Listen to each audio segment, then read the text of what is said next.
All right, what's going on, everybody? What's going on? Welcome to Marketing Stream. I'm Jason Pantana. And if you're watching on Facebook, on YouTube, and as of I just got approved on LinkedIn, if you're watching, I know you can't really do comments or likes and stuff on LinkedIn Live right now, but nonetheless, if you're watching, hey, what's going on LinkedIn and Facebook, YouTube, if you would, just give me a comment. Let me know you're watching. This is going to be a blast. I got a lot of fun topics for us to cover today. We're going to be talking about video distribution. We're going to be talking about ADA compliance and a lot of fun things. And I'm going to give you my non-legal but my marketing perspective. And we're going to talk about Facebook ads today. Specifically, the question was, what ads can I create on Facebook that I run all the time, nonstop? So if you're watching, give me a heart, give me a like, say hey, tag somebody. Let's try to let's make the algorithm work for us right now by tagging some people, asking questions. What's going on, Aldum? I got your question coming in from Washington State. We're going to cover yours today, no doubt, about getting in front of more agents. What's going on? Marie, what's going on? Elgin, glad everybody's on. Again, tag some friends. And then, by the way, I've got my questions preloaded the way I always do. I've done this almost every week for 10 weeks. I've got my questions preloaded, but if you're watching and a question pops in your head, or there's a question you'd love for me to try to do my best with from a marketing standpoint, just whether it's YouTube, whether it's Facebook, drop it in the comments. And if you're watching on LinkedIn, again, I don't think you can comment yet. Technically, this is my first ever LinkedIn Live right now. They literally approved me last night to go live on LinkedIn. So I'm doing it. We're going to give it a shot. What's going on, Megan? What's going on, Melissa? Glad everybody's here and watching. Let's dive into some questions. First one up out of the gate is how to make the biggest impact with listing video distribution. Now, Heather Klontmaker she's in West Michigan. Love the question, Heather. Specific to listing videos, but my answer is going to be a little bit more general. Just because whether it was a listing video or some other type of video, I think it's going to be relatively the same type of a distribution strategy. And my strategy for distributing a video is pretty much to put it everywhere, right? Put it everywhere. I mean, when you think about the options, whether it's your Facebook profile, Facebook groups, Facebook page or pages that you run, it could be lots of them. Instagram, IGTV. Now they've got Instagram Reels. Have you guys seen that? They came out, I think yesterday I started noticing it. Zachary Faust brought it to my attention. They're Instagram Reels now. I'll maybe show you at some point how to get in there, but YouTube, TikTok, Snapchat, you name it. There are so many places you can just literally put a video. But what's more, there are so many places where you can pay to put a video. So Facebook ads, Instagram ads, LinkedIn. I forgot to mention LinkedIn. You can pay for YouTube video discovery ads. So Heather, my answer in short is literally we want to get mileage. I mean, my thinking is in this day and age, because I mentioned Instagram Reels, and I imagine a lot of people are like, you mean there's another thing I've got to do right now? There's another place that I've got to create content for right now? And I get it, that's a lot to grasp. That's a lot to handle for a lot of folks. In my mind, the way I look at it is, how do I maximize the mileage of every video? Whenever I create a video, whenever I get a post, how can I multicast it? How can I get it everywhere so I'm getting maximum mileage? Now, I understand like YouTube is a different type of platform than Facebook or Instagram. So if we're going to get really granular about it, I can certainly appreciate that YouTube is more of a search engine, not completely, but more of a search engine than it is a social network. And so people go searching for their content. And so because of that, some videos may do better or worse on YouTube, depending upon the nature of the video. What is the subject matter? But still, when it comes to video distribution, to me, I'd be remiss if I didn't leverage every option I had. Like today, I'm really excited to be on LinkedIn right now, being live on LinkedIn. It's the first time. I'm probably doing something wrong, but you know what? It's a new place. It's a new place to start reaching more folks just like you, agents and business owners who are looking to crush it in their marketing plans and learn how to really market digitally in a more effective social media driven type of way. So of course, I'm going to use it because it's available. And the same thinking applies to everybody else. If there's an available platform, put it there. Now, let's talk about how to put it there. The operative word is going to be like native upload, natively. So in other words, here's what you don't want to do, Heather. You don't want to create a video, put it on YouTube, and then take the link to the YouTube video and post that on Facebook or LinkedIn or something. I mean, you might as well just say like, hey, Facebook, I'm literally going to like, it's like cheating on Facebook with YouTube, right? So from an algorithmic standpoint, they're going to have a whole lot of trouble with that. What you want to do is like the video, for instance, is literally on the hard drive of your machine. And what you want to do is go to LinkedIn, upload it. Go to YouTube, upload it. Go to Facebook, upload it, right? Now, if you upload it to your page, you may be okay to share it from your page to your group or to share it from your page to your profile. That may be fine. And in fact, this is kind of a tangent, but what you could do is you could create a video on your page, share it to key groups you're a member of, and maybe those groups give you lots of visibility, but then you can actually build an engagement audience. So all those people in those groups, you can't target a group, but if they watch your videos, you could retarget the folks who watched your videos from within that group. So then you create a little bit of a funnel effect in terms of I can warm an audience up with great content and then I can retarget them down the road. My point is, Heather, post it everywhere, organically, natively, and then pay to play. So you can pay to boost the video, or you could flat out run an ad. And then it's a question of, well, how many ads am I going to run with the one video? I might get a listing video and I might target one ad at a custom audience of my database. I might target another ad and maybe I want to target my farm or something along, or website traffic through my pixel. I guess the main point, and I've said this like probably 8 times now, probably, the main point is put it everywhere. Now, optimize it. So like if it's IGTV and it's meant for vertical, make sure that you optimize it. It may still be a wide frame, but make sure it's centered and have some kind of a watermark behind there so that it looks like it's appropriate for IGTV, for instance. You're going to want thumbnails that are specific for IGTV, for LinkedIn, which LinkedIn, by the way, with their videos, they don't have the option like Facebook does and like YouTube does to add an image for your cover image, rather for your thumbnail. So what you can do is for like a half a second, you have the thumbnail at the very front end of the video. So that way, as people are scrolling, they see your thumbnail on LinkedIn. But the point of it is post it everywhere. Let me real quick just kind of look through my notes. By the way, I've got my notes. As always, I'll post them in the description on YouTube, on LinkedIn. I'm not sure what's going to happen on LinkedIn, but I'm going to definitely put them in the description and the captions on Facebook and YouTube. So all my answers will be there. I also wanted to bring up, your question made me think about cross-posting, Heather. And I can talk about that for a second. I actually have some examples I'll share with you real quick. Just for kicks and giggles to explain what is cross-posting. It's a terminology specific to Facebook. And what it means is I can actually not share a post. Like let's pretend I post the video on my Facebook page. And then I can share it to maybe another page or to a group. I can definitely do that. And I already mentioned the benefits of maybe sharing it to a group. The benefit is getting an engagement audience that I can retarget, which I don't know if that's clicking or not, but I hope that is clicking. That's a cool idea that you should take advantage of. But cross-posting means I literally give a different page or a different group. It doesn't have to be my page. It doesn't have to be my group, but I give it permission, or rather we make it an arrangement between the two of us that we can cross-post certain videos on their groups, on their pages. And what that means is literally, it's not like taking, when you share a post, it's actually creating a new post where it's linking to the original post. When you cross post, it's literally taking the same video and parking it in all those different destinations.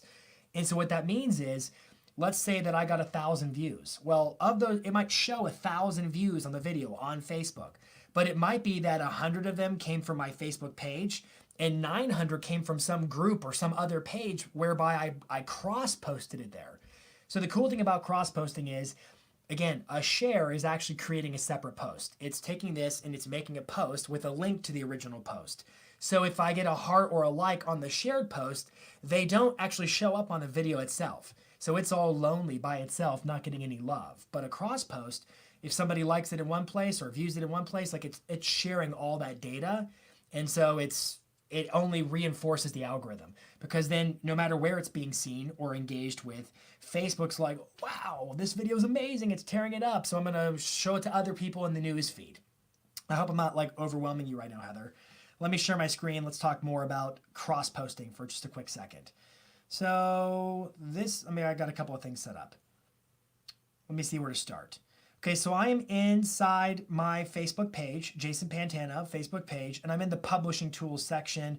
And here are some videos, and I can check that videos box, and I can click edit video. And you've seen this kind of a thing before. I can edit. This is actually how I go back and add all the answers. This was last week's marketing stream. But over here on the right-hand sidebar, I can click distribution. And it's added to a playlist. It's allowed for embedding for Facebook Watch and all that kind of good stuff. Other pages where I can make it available. And I've got all these other pages, like there's your page, Heather. I could actually make it available to you. It doesn't mean I'm going to actually post it there. It means I make it available for you to cross-post it. And then let's go to another page. Like, let me just click all 16, and I might say Pantana, like this one right here. I could click that box and then save it. This is a fake Facebook page that I use for training purposes, Pantana Realty Group. And then I can go over here and then boom, it shows up as available for cross-posting. And I can check it and then I can post it. It's the same video, right? It's just that it can be on multiple pages in one spot. Over here, this is again the fake Pantana Realty Group. How do you set up cross-posting sharing privileges? You go into your page settings. So you navigate to your page on Facebook. You go into your page settings, scroll down here to cross-posting, and you can search for the URL or the name of the page or the group where you want to establish the tether, the connection to be able to cross-post back and forth. So let me go back to our actual stuff. You might have some comments or questions or whatever. Here's the point. How do I make the biggest impact with listing video distribution? You put it everywhere. Now, my purpose in answering the way I've answered right now is to maybe show off maybe things you did or didn't know about in terms of, oh, I didn't know I could do that or that or that. It's really about get it everywhere. Instagram, Facebook, LinkedIn, YouTube, maximize. Is it IGTV? Is it in the stories? Is it in the Instagram's reel function? Am I going to make it vertical formatted, widescreen formatted? What does it look like? Am I going to tag people who are likely to comment or engage? But the point of it is you put so much work into creating these videos. It's only to your benefit to finish, to lean into that last 10%, so to speak, and to make sure that you're getting maximum view, maximum engagement, maximum mileage out of every single video. All right, I hope that helps. I'll have notes, I'll post them. And again, don't forget the native upload thing. And I know that a lot of people are using like a Hootsuite or a Later or Buffer or Sprout Social, and those are mostly fine. You're going to find some varying research that says they do or they don't harm your reach organically. In terms of Facebook tends to prefer you going into Facebook and natively uploading the content and it belonging to them in that way. Nonetheless, those third-party like mainstream publishers, Sprout Social, YouTube, Hootsuite, and so forth, they don't really bother me. But if you want to make sure that you're getting the biggest bang for your buck, take the time, go in and literally upload the video and post it yourself. That is the best way. All right, let's go to number 2. And again, if you have questions, if you're watching and somebody's like, oh, they should hear this, tag them in a comment.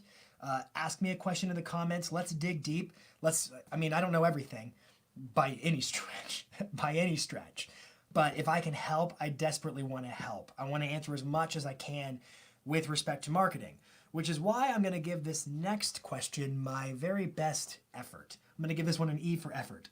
ADA compliance, which stands for ADA compliance. What's the easiest way to tackle it? Some articles were confusing. This is Americans with Disabilities Act. So I want to be super clear right now. I am not an expert on this topic. In addition, nothing I say, nothing that's in my notes should be construed as legal advice, because we're talking about things that I actually did some research on this. And what I learned is there are actually quite a number of lawsuits in the real estate space. Some of the big third-party portals right now are potentially facing lawsuits because they are, I guess, not making their websites as compliant as they should with respect to ADA, the Americans with Disabilities Act. So I did some reading on it. Here's my best advice. There are some services out there, and I've got some links and stuff like that that I'll put in the notes. I'm not endorsing them, but there are some services where that's what they do. They literally will go into your website and they're going to look at things like captions, things like text resizing, language and translation, navigation, menu options, features and functions that fall within this level of compliance. That's what they do. If you're using WordPress and living in Staten Island, I know that you are using WordPress. I went to your website. There is a plugin, I can't endorse it, but there is a WordPress plugin that specifically helps kind of outfit websites that are WordPress for ADA compliance. Here's what I would say as a general rule of thumb on the topic. We're going to keep seeing, there's some European stuff that came out this last week that Google's been pushing out there.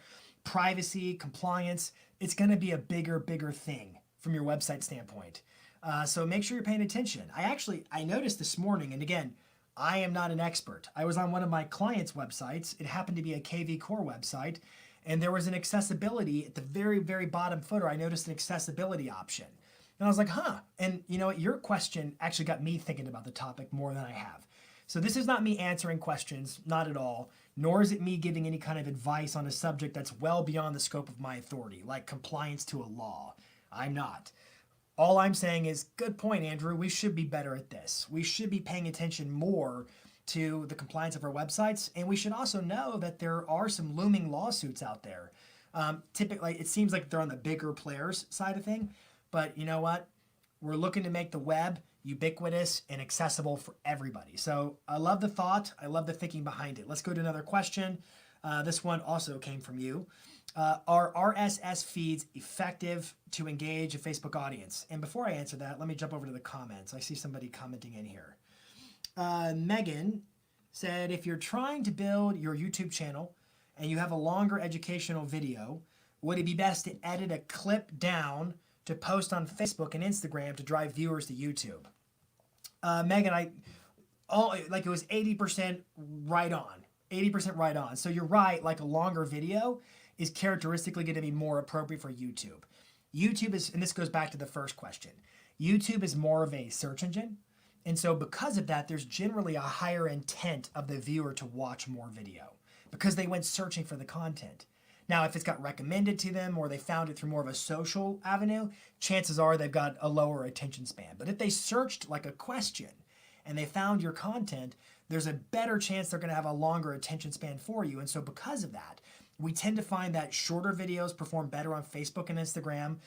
Longer videos tend to do better on YouTube. IGTV is trying to kind of bridge the divide. Although in my own personal experience, my watch time is better on YouTube than it is on IGTV. That's just my own personal experience. So he said, if I'm trying to build a YouTube channel, and I like that part, trying to build a YouTube channel. It seems like you're trying to drive traffic from Facebook or Instagram to YouTube. What if I made an educational video, not a listing video, an educational video? Would it be best to do like a teaser or an excerpt, a clip, and then say the full length video is on YouTube? That's a toughie. Yes, that would be good, except that I have concerns over you driving traffic to YouTube from Facebook, only for the standpoint of Facebook's going to be like looking at you and going, really? Really? You're going to take people from here and put them there? Because Facebook is trying to compete with YouTube. You know, they got Facebook Watch. Facebook Watch is designed for, I can subscribe to shows and series and I'm willing to give longer spans of attention to longer videos. So it's not that Facebook can't do a longer video. But I get the idea of trying to drive or build your YouTube channel. I may be wrong, Megan, but my thought here is what I would do is I would embrace the fact that YouTube is pretty much a search platform. I would not necessarily post the shorter video on Facebook. You might test it and see how it does, but don't be afraid of the longer video on Facebook either. Yes, we know engagement is optimal in the first 2 minutes. We know that. It peaks. But with Facebook Watch being what it is, I personally am not afraid to put longer videos on Facebook. I'm doing more and more of it. It doesn't mean they always perform as well there. But I would say as far as YouTube goes, let's use YouTube to build YouTube, not Facebook. Let's use YouTube to build YouTube. They have their own ad platform. You could be creating video discovery ads. You go to ads.google.com because Google owns YouTube. Ads.google.com, or you can just use the promote button from within. I think I can even show you that. Let me try to pull it up on screen and see if I can't do that for you. Let me go back and share it up. You're going to have to bear with me while this thing loads. Hang tight, share my screen. All right, let's go into my YouTube. Let's go, hey look, I'm live right now. Let's go to my channel. And I'm just gonna go to, this is last week's episode, pause. And then let's go to edit video. I think it's up here. I don't usually go this way, so I may just be taking you down on a dead end here. But I'm trying to show you how you can promote the video from within the actual, within YouTube itself. Yeah, I can just, my promote option is grayed out. I think that's because I did a live video. Maybe I should have found a non-live video, but promote it as a video discovery ad, or simply go to ads.google.com and log in there. And you can create a video discovery ad.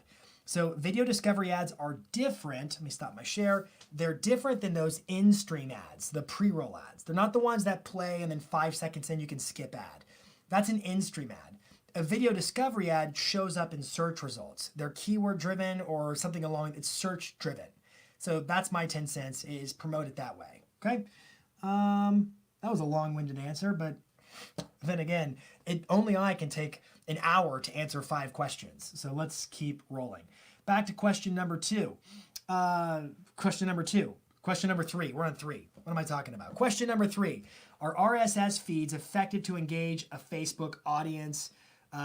Living in SI, Andrew says he's not getting engagement. And I think that answers the question right there. Are they effective? No. Here's the thing about RSS feeds. You actually cannot set them up on a Facebook profile or a page anymore. Facebook doesn't want those things. What you can do is, and Andrew, I must confess, and I know you're watching right now, I looked and looked and looked for your Facebook page and I couldn't find it. I went to your website. I didn't find any links to your Facebook page. I know we're connected on Instagram, but I couldn't find your Facebook page for the life of me. And I started wondering, did he do it from his profile? So I went to your profile. You didn't do it from your profile either. So I didn't get to observe this thing firsthand. And so my answer may be off. I don't know. However, I think there's a lesson right there. It should be easier for me to find you. I had this conversation with somebody else last week on Marketing Stream. Your Instagram, your Twitter, your Pinterest, your TikTok, it should all match. It should all be easy for me to find you and not, is that the same guy? What is that? It should be easy and matchy just to make it for a consumer as easy as it can be. So the question is, are they effective? No, not really. What you can do if you're hell-bent on having RSS feeds, you can do like an applet through IFTTT. So if this, then that. It's kind of like a Zapier sort of service where they create they're called applets, or Zapier calls them zaps. They're basically like they allow you to log in through APIs to all these different softwares that you use that don't talk to each other, that aren't synced up, and then make certain things talk. So for example, I've taught this before. This is not related to your question even remotely, but if this, then that, I used to, and I've had my clients do the same thing. You can go in and say, if this, then that, I want to create an applet whereby you scan my local Craigslist. And anytime a new listing for a for sale by owner pops up, you email it to me via my Gmail. So in other words, it's this automated trigger that happens on the back end. It has access to my Craigslist, my local Craigslist. It has access to my email, and it can create a connection there, right? So you can do all kinds of things with if this, then that, IFTTT, right? one of which is RSS feeds, whereby a new article gets posted to the feed, and then IFTTT creates an automatic post to your Facebook page or profile. But wait, time out. That's no good, because if I do that, then I've got a third party posting on my page or profile, and Facebook's like smacking my hand and saying, we don't do that around here. We post organically, we post natively around here. So it's not going to get good engagement. And frankly, like, I even wrote this in my notes, and it'll be in the comment later. But I was thinking about this question, and I was imagining, just thinking about the nature of social media. I had this picture in my head of, imagine you're at a party and everybody's laughing and talking and eating fancy hors d'oeuvres or whatever. And then suddenly over the loudspeaker, you hear this announcement over the intercom. And it's like attention, and it's saying whatever it's saying. And it would be like, imagine me actually trying to spark up a conversation with the intercom. Like, I'm just going to like let it go, float away. I don't care about it, and go back to my conversation with people. This is a really stupid analogy. But my thought is, like, RSS feed types of posts on a Facebook page or profile are like intercom announcements. Like, we all know what it is. It's static. It's not real. It's not personal. No one's paying attention to it. We're going to move right past it. And the algorithm's going to probably squash it. So I don't see a lot of benefit in RSS feeds. Now that I've kind of chewed that apart, let me see. You said, wow, odd. Everything is... Okay, I couldn't find it. Maybe I'm not saying I wasn't wrong. Let me go. I can look again. But I'm glad to hear, Andrew, that you're saying it's all matchy and it all matches up. Anyways, as far as RSS feeds go, on Facebook, on Instagram, it's a social network. So therefore, what tends to work best is homemade content that comes from me, that I post and I work the content to have real social interactions. That's when it tends to work best. Let's keep rolling. Where did I put my questions? Let's do this one here. How would you recommend a photographer get in front of and market to agents? So this one comes from Bellevue Real Estate Photography. Bellevue Real Estate Photography, which you were on a minute ago. Just leave a comment if you're still watching right now. The question is, so you're a photographer. You do, I'm assuming, like listing. I went to your Instagram. It looks like you do listing photography, things like that. And the question is, how do you market your business in front of agents? And I came up with a few ideas. I'm going to focus in. I'm reading my notes. I'm going to focus in on the phrase get in front of. How do I get in front of more agents? So here's the first thing I do. I would run Facebook ads showing off like a sample, your portfolio, a sample of your work. Here's the cool part. You're not under the special ad category, which means you have a whole range of targeting options that I never get to talk about. So for example, you can target real estate agents based upon their job title, based upon their location. So I would literally get in the ads manager. I would get to the ad set level, and I would create an audience where it's like, target my local market. You can get down to a 1 mile radius because you're not an agent. You're not making a housing ad. You don't have the same restrictions agents have. So you can get so granular. You can even do, I just thought of this, it's not on my notes, you could also do lookalike audiences. So what you can do is go into, let me show you. We'll just do it. I think I have my ads manager loaded. Share my screen. I do. Okay, so I'm in a ads manager. You don't have to check special ad category because you're not a realtor. You're not making a housing ad. So like, let's just pretend you want to, I don't know, let's just pretend you want to get messages on Facebook. So I'm just going to choose send messages. That's just totally hypothetical. I'm not really talking about objectives. Continue. Let's go to the ad set level. I want to focus in here with you. I'm going to send them to Facebook Messenger. I could do Instagram Direct too. That's not bad. Let's do that. We're going to drive them to Instagram Direct with the messages option. And then here's my audience section. Here's what I'm talking about. So first things first, we're going to choose your location. So you can get down to people living in or recently in or just flat out in a location. I'm going to choose, I'm going to type in an address, 2206 21st Avenue South, Nashville, Tennessee. And it's on a 10 mile, but I can drag it down to a 1 mile radius. Like, I don't know why you would need to be that specific, but you could be that specific if that's where you want to get agents, if that's where you want to reach them, right? You can go down here and you can choose detailed targeting. So edit, demographics, interest, and behaviors. I'm interested in their behaviors because if you get into that, you can get to job titles. Let's just say real estate and see what we get.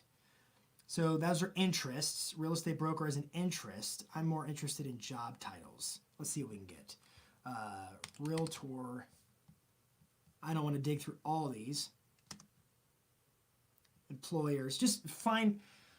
I did this one time. I created the audience in advance because I run ads for agents sometimes. And I just went through like realtor sales associate, real estate sales associate, real estate professional, real estate agent, like all the different things they might have you could do that as an ad to target them. What do we got down here? Anything? No. And then you can save the audience so you have it for future use. And then what else did I want to show you? Oh yeah. The other option is down the road, you can actually create a new lookalike audience. So let's pretend you made that agent audience. Well, in the future, you can say, hey, Facebook, based upon the audience I made, I want you to expand it to people who aren't necessarily in my audience, but they're like my audience. And then it can expand it. You can still define the geography so it doesn't expand it in towns where you don't service. But I'd be doing Facebook ads showcasing my work. That'd be my thought to it. And what's more, when I'm doing that, I'd be showcasing my work. Hang on, I just hid my screen. Let me bring it back. I'd be showcasing my work, but I'd also have like headlines and text that grabs my attention. For example, pretty houses look ugly with bad photos. You need good ones. Like just make it so obvious that captures my attention as an agent where I realize I got a lot on the line. Photos really do sell houses. A picture's worth 1,000 showings. That's a good headline. A picture's worth 1,000 showings. Just those kinds of ads on Facebook, I'd be doing those things. I also wrote down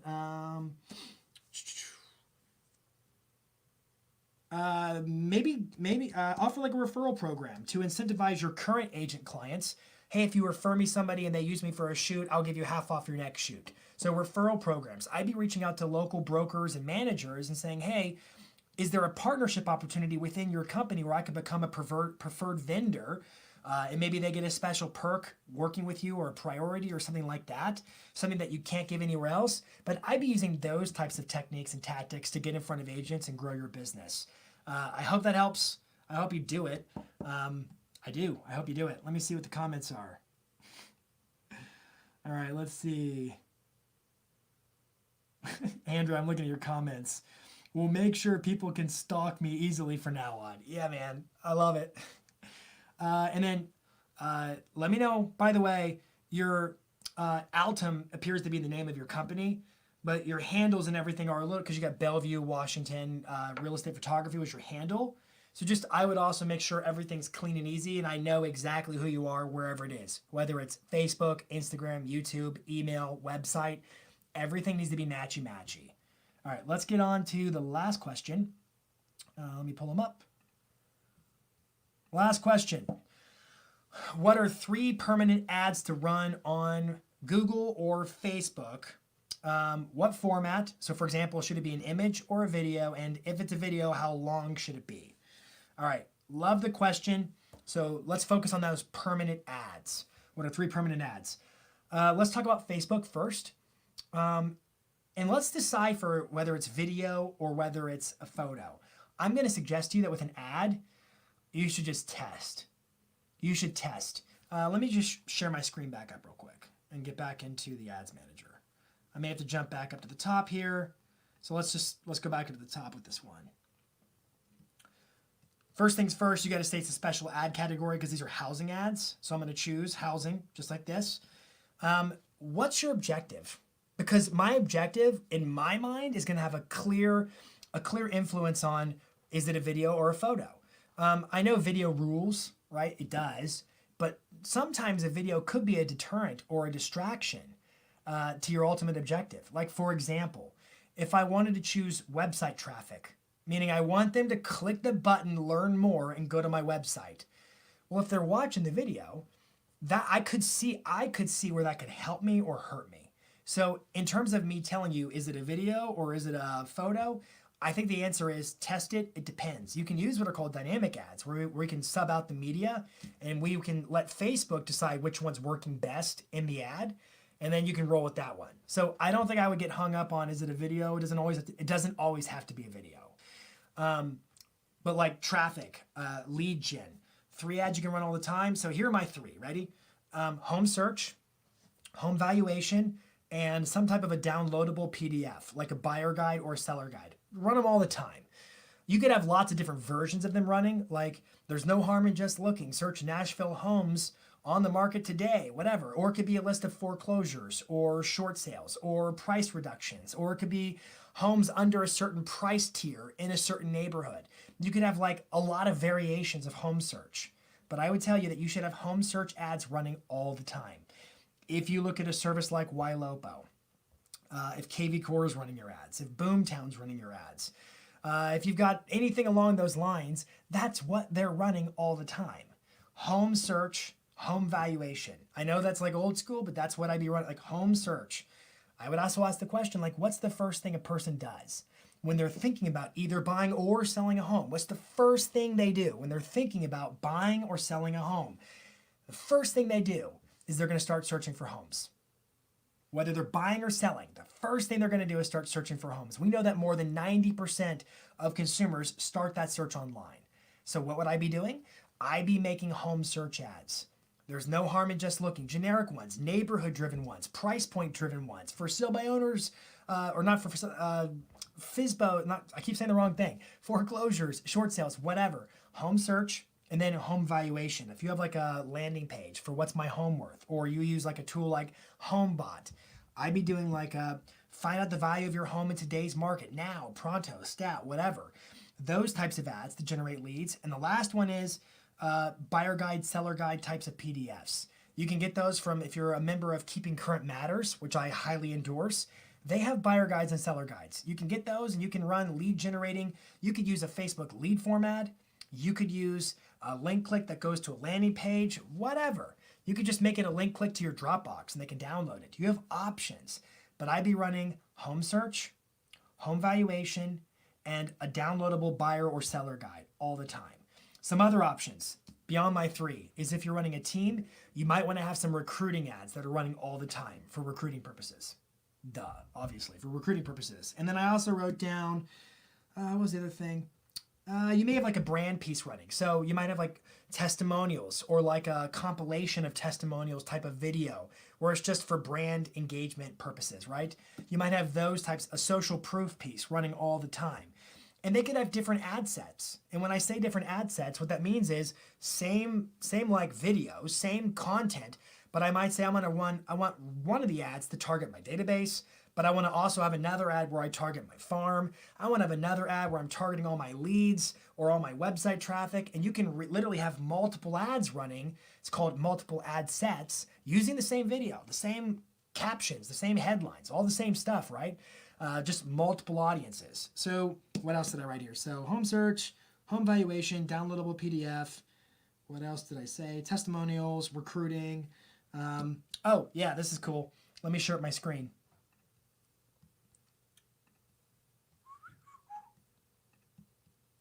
So let's go to facebook.com/ads/library where we can spy and see what ads other people are running. Ads Library provides transparency by offering comprehensive searchable collection of all ads currently running from across Facebook apps and services, including Instagram. Right now it's set on issues or elections and politics. I can look at housing specific or search all. And I can search things like Zillow. So I can literally click on Zillow and I can say, what have they got active? What platform is it? All platforms, Audience Network, Messenger, Instagram, Facebook, what is it? And it tells you they got multiple versions of these ads running. But I can literally see what ads are they running. And the term Tom Ferry uses is rip off and duplicate. But don't plagiarize. Don't get yourself in trouble, right? Follow the rules. But literally you can see what they're doing. Man, puppy dogs and cats are in style right now. You get the gist, right? You can look what your competition is running and see what they're running all the time. But I got to tell you, like for the most part, if you look across, with the exception of instant offers ads, it's mostly home search and Zestimate, which is home valuation, right? That's mostly what it is. So check out facebook.com/ads/library and you can literally spy on whatever results. Notice this has approximately 860 results. So many ads they've got running right now. 860 ads running right now. That's bananas.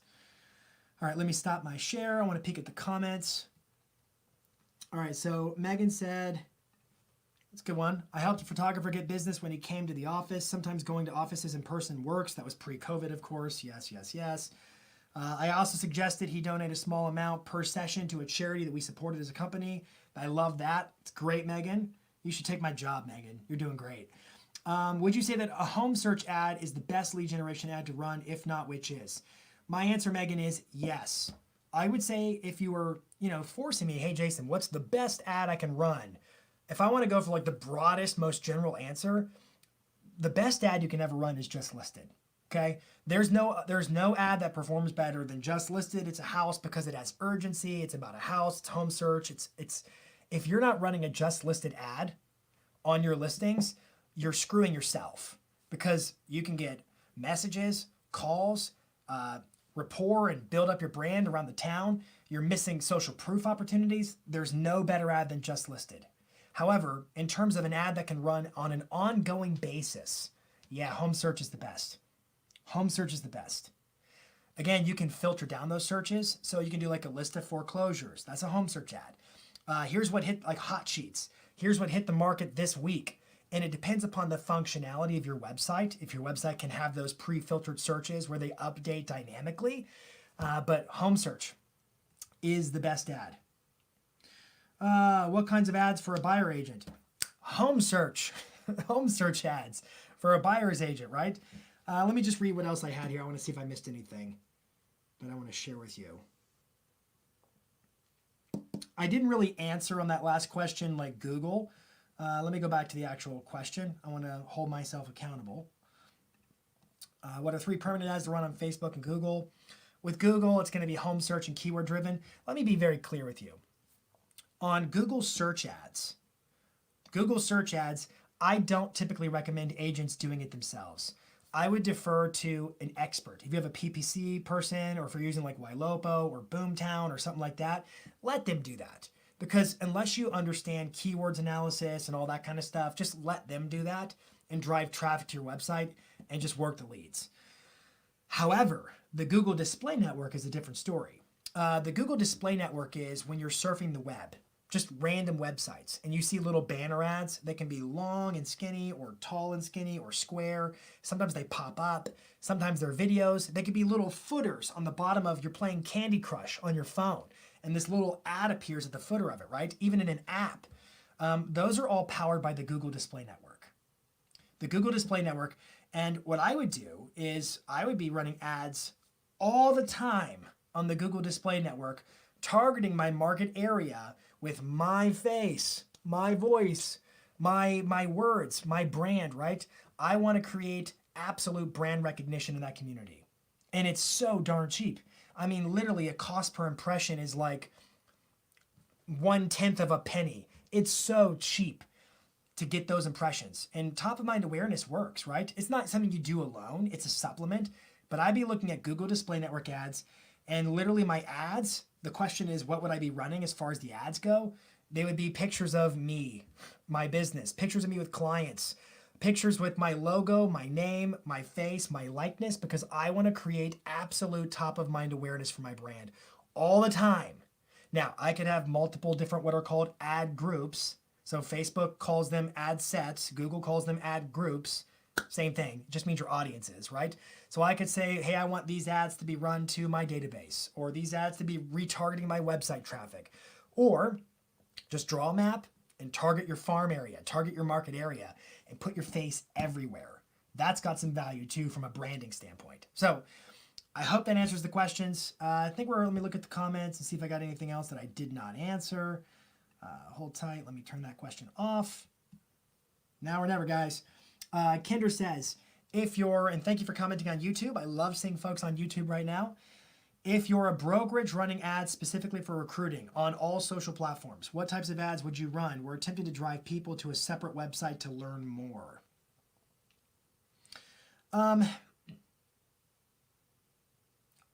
just thinking through this question, Kendra, because I don't want to answer.